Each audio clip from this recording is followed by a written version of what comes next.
આકાશમ તારકલિંગમ પાતાલમ હાટકેશ્વરમ મૃત્યુલોકે મહાકાલમ ત્રયલિંગમ સર્વદા નમોસ્તુતે.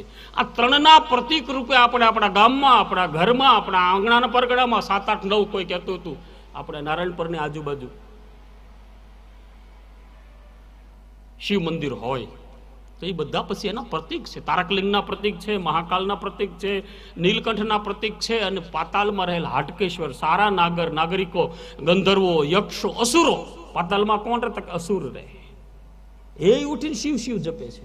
એને ખબર હતી કે બીજા દેવી દેવતારે ઝઘડો સારો, પણ શિવ આરે ન કરાય.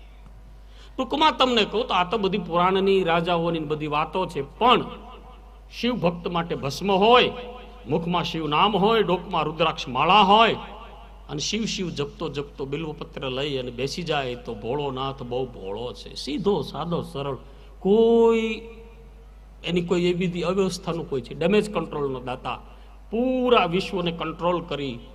પછી યોગી લોકો આદિ યોગીના રૂપમાં, જ્ઞાની લોકો આદિ જ્ઞાનીના રૂપમાં, ભક્ત લોકો આદિ ભક્તના રૂપમાં. પછી હનુમાનજીજી સ્વરૂપ લઈને આવે શિવ, તો એ જ રૂપ છે.